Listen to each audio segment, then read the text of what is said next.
The ex-user, the SCIF, wrote, "Meet your PsyOps and mind warfare creator and open Satanist, Major Michael A. Aquino, PsyOp Research and Analysis Team Leader from the 7th Psychological Operations Group of the United States Army Reserve." From 1969 to 1990, Michael Aquino served in the U.S. Army Reserves and was a psychological warfare specialist. He also worked for the Defense Intelligence Agency, or DIA, as a program analyst. Aquino, most importantly, was an open Satanist and worked together with Anton LaVey, who is one of the founders of the Church of Satan. He later started his own satanic church known as the Temple of Set. Aquino was not only involved in Satanism, he was heavily involved in the trafficking and sexual abuse of children. A major aspect of this cabal that we face today is that many operators and elites in high places are involved in satanic practices, especially our intelligence agencies. Satanic ritual abuse and projects like MK Ultra go hand in hand. They both derive from each other and control their victims and are also a huge part of the UAP phenomenon. Year 1967. Michael Aquino began a 2-year tour of duty in Vietnam, taking part in the infamous Phoenix program. The Phoenix program was an assassination, torture, terror operation that was initiated by the CIA with the aim of neutralizing the civilian infrastructure that supported the Viet Cong insurgency in South Vietnam.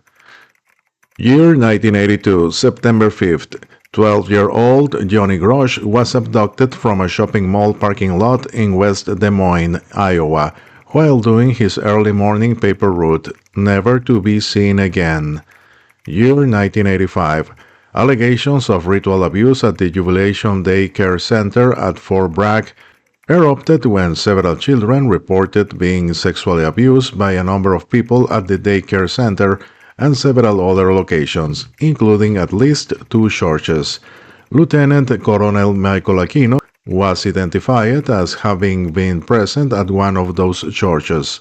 November 1986. Allegations emerged regarding sexual abuse being perpetrated at the U.S. Army's Presidio Child Development Center in San Francisco. Within a year, at least 60 victims were identified, all between the ages of 3 and 7.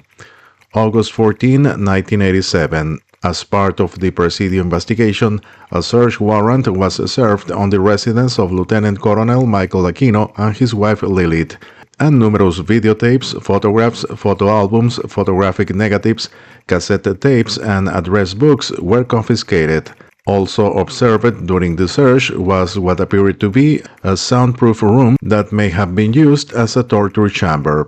November 1987. The U.S. Army received allegations of child abuse at 15 of its daycare centers and several elementary schools.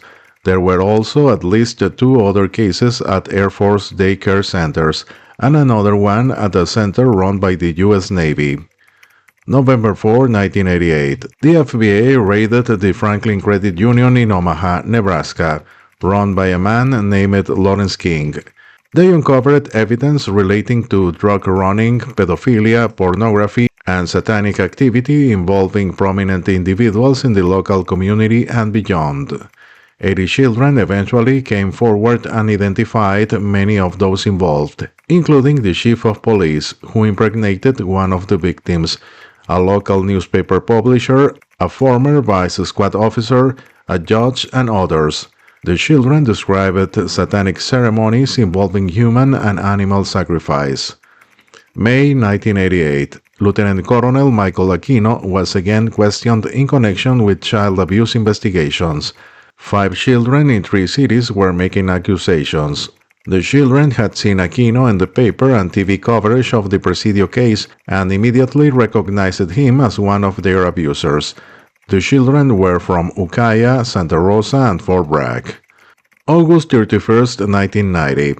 Lieutenant Colonel Michael Aquino was processed out of the Army after being investigated for satanic ritual child abuse in the Presidio case.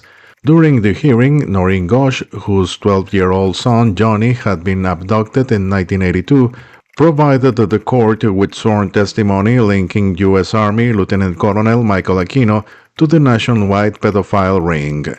After Aquino got away with sexually abusing tons of children and the government cleared him, he was later found with a single gun-shot wound to the head. They call it suicide. I call it tying up loose ends. The truth is, there are many more people just like Aquino, and it's our job to identify them and stop them.